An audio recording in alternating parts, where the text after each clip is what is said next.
Hello दोस्तों मेरा नाम अंकित सिंह और आज आपके साथ मैं डिस्कस करने वाला हूँ एसएमआर मतलब स्केलेटन मसल रिलैक्सेंट्स। तो ये दो टाइप के होते हैं दोस्तों, पेरिफेरल और सेंट्रल। दोनों टाइप हम वन बाय वन डिस्कस करते हैं इसी वीडियो के अंदर। ज़्यादातर आपके जो यूज होते हैं, ज़्यादातर जो याद रखने वो आपके पेरिफेरल एक्टिंग एसएमआर है। जो आपका सेंट्रल एक्टिंग एसएमआर बहुत कम है, उनको हम इसके बाद डिस्कस करेंगे इसी वीडियो के अंदर। तो दोस्तों इससे पहले हम आपका ऑलरेडी जो आपका लोकल एनेस्थेटिक है, जनरल एनेस्थेटिक ऑलरेडी लास्ट दो वीडियो के अंदर डिस्कस कर चुके हैं। तो इस वीडियो के अंदर हम देखने वाले हैं एसएमआर, और नेक्स्ट वीडियो के अंदर हम जो आपका मेन सीएनएस का जो पार्ट आएगा वो नेक्स्ट वीडियो के अंदर आएगा, ठीक है। इसके अंदर हम स्टार्ट करेंगे सबसे पहले सिडेटिव और एंजियोलाइटिक्स से। तो एसएमआर की बात करते हैं पहले। एसएमआर में कौन सा एसएमआर? Mainly peripheral acting. तो पेरिफेरल एक्टिंग जो एसएमआर है दोस्तों, वो मतलब आपका जो देखिए नाम से पता चल रहा है कि सेंट्रल मतलब ब्रेन में जाके काम करेंगे, वहाँ पर काम एक्ट करेंगे और आपका जो स्मूथ मसल, जो आपका स्केलेटल मसल है उनका रिलैक्सेशन करवाएंगे। और ये होते हैं जो आपका पेरिफेरली जो जहाँ पर स्केलेटल मसल होती है वहीं पर एक्ट करते हैं और आपका रिलैक्सेशन करवाते हैं। पेरिफेरल कहाँ पर? एक तो आपका कुछ जो आपके एसएमआर होते हैं वो आपके डायरेक्टली एक्ट करते हैं आपके acting on skeleton muscle directly. कुछ डायरेक्ट जाके स्केलेटन मसल पे एक्ट करते हैं, कुछ होते हैं जो न्यूरोमस्कुलर जंक्शन होता है ना, न्यूरॉन और मसल का, वहाँ पे एक्ट करते हैं। तो दो टाइप में डिवाइड करते हैं, एक डायरेक्टली और एक आपका जो एस न्यूरॉन मसल जंक्शन पे करते हैं, ठीक है, एनएमजे पे एक्ट करते हैं। जो आपका डायरेक्टली एक्ट करते हैं दोस्तों, उसका एक एग्जाम्पल है, बहुत इंपॉर्टेंट एग्जाम्पल है, डेंट्रोलिन, ठीक है। डेंट्रोलिन आपका एग्जाम्पल हुआ डायरेक्ट, जो आपके स्मूथ मसल पे जाके एक्ट करते हैं एसएमआर। सेकंड आता है दोस्तों, जो आपके ज़्यादातर यूज़ होते हैं वो आते हैं न्यूरोमस्कुलर जंक्शन, एनएमजे पे एक्ट करते हैं। एनएमजे पे भी दो टाइप के एक्ट करते हैं, एक तो आपका एक्ट करे कम्पिटिटिव टाइप से, ठीक है, और एक करें आपके नॉन कम्पिटिटिव टाइप से। नॉन कम्पिटिटिव, जो कम्पिटिटिव होते हैं उनको हम बोलते हैं नॉन डिपोलराइजिंग, ठीक है। और जो आपका नॉन कम्पिटिटिव होते हैं उनको बोलते हैं डिपोलराइजिंग, क्योंकि ये इनका मैकेनिज्म ऑफ मेनली एक्शन होता है, ठीक है। तो हम बात करते हैं पहले कॉम्पिटिटिव टाइप ऑफ ब्लॉकर्स की। वो आपके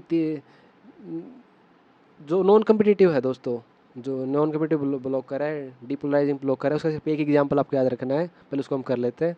वो आपका succinylcholine, very short acting, सबसे कम इसका साइड टाइम ड्यूरेशन होता है, और ये आपका जो आपके बहुत जल्दी फास्ट एक्शन के लिए मेनली ड्रग यूज़ की जाती है, सक्सेनाइल कोलिन, ठीक है। जो एस्टाइल कोलिन जो कैटेगरी ऑफ ड्रग है ना, जो केमिकल है, उसी कैटेगरी के आपके सक्सेनाइल कोलिन आता है। तो कम्पिटिटिव की बात करते हैं, जो मेन आपकी ड्रग है, नंबर वन ड्रग है आपकी।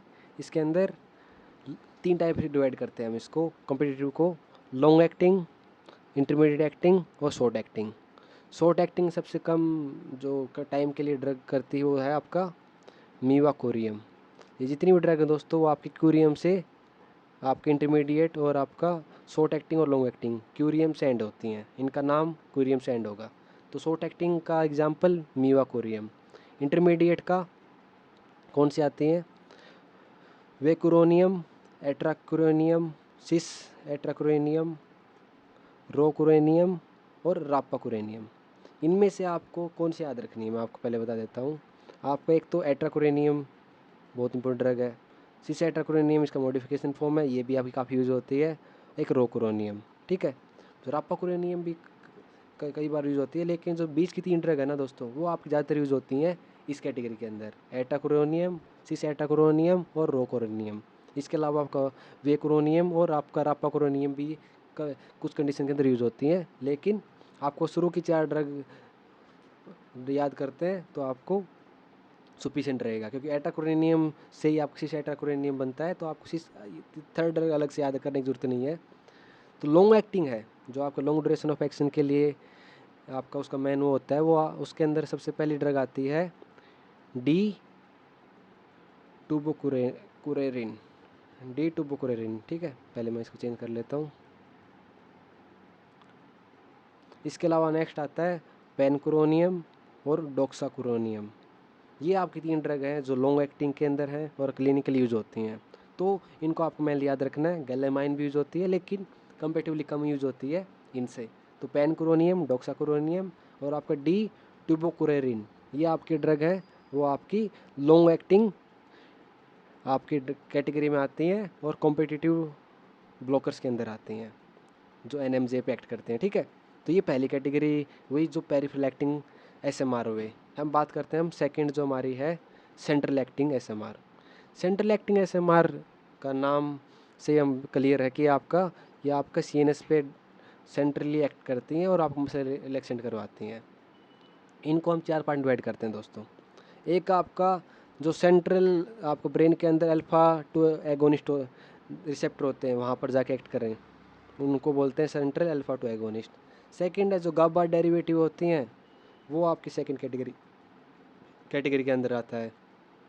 तीसरा जो बेंजोडाइपेंजिन ग्रुप है वो यूज़ होता है as a central acting SMR. और लास्ट आता है आपका जो मेफेनेसिन ग्रुप है। कुछ ड्रग के अंदर ये ग्रुप मिलता है और वो आपकी सेंट्रल एक्टिंग ड्रग करती हैं। तो से बात करते हैं हम अल्फ़ा 2 की। अल्फ़ा 2 एगोनिस्ट का एग्जांपल है टिजानिडिन। ठीक है, इतनी ड्रग यूज ज़्यादातर इतनी यूज नहीं होती है, लेकिन जो गाबा डेरिवेटिव है बैक्लोफेन, ये आपकी थोड़ी you comparatively commonly use drug है बाकी कंपेयर में। जो बेंजोडाइपिन है उसके अंदर आपका डाइजेपाम आता है और आपका अदर बेंजोडाइजेपाम आते हैं। ठीक है, वो हम नेक्स्ट चैप्टर नेक्स्ट पढ़ेंगे नेक्स्ट बाद में, तो उसको उसके अंदर डिस्कस करेंगे। बेंजोडाइपिन अलग से डिस्कस करने वाले हैं।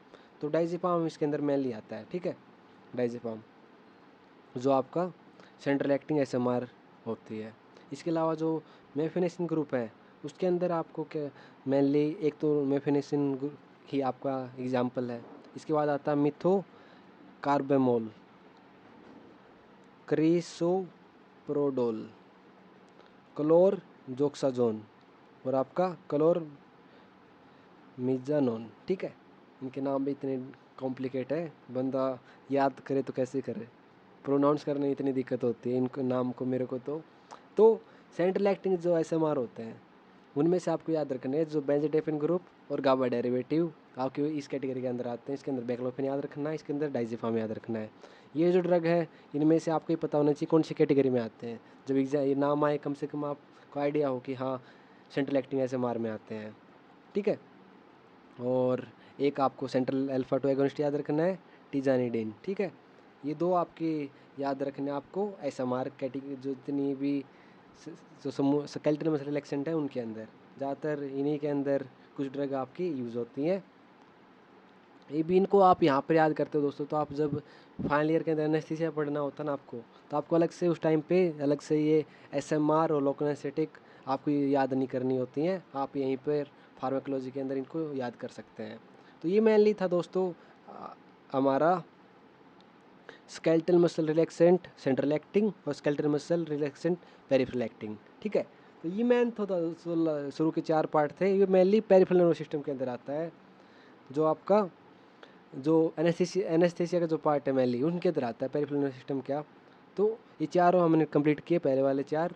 हम बाकी जो नेक्स्ट स्टार्ट है वो आपका जो कोर सीएनएस है सेंट्रल नर्वस सिस्टम, वो आपका नेक्स्ट वीडियो स्टार्ट होगा। उसके अंदर सबसे पहले स्टार्ट करने जा रहे हैं सेडेटिव्स और हाइपोनोटिक्स जो हैं, उसके साथ हम एंजियोलाइटिक्स भी डिस्कस करेंगे। ठीक है, तो मिलते हैं नेक्स्ट वीडियो के अंदर। और ये नोट्स आप डाउनलोड कर सकते हैं मेरे टेलीग्राम चैनल से। और वीडियो अच्छा लगा है तो दोस्तों वीडियो को लाइक कर जरूर कीजिएगा, चैनल को सब्सक्राइब करना। मिलते हैं नेक्स्ट वीडियो में जल्दी, तब तक बाय।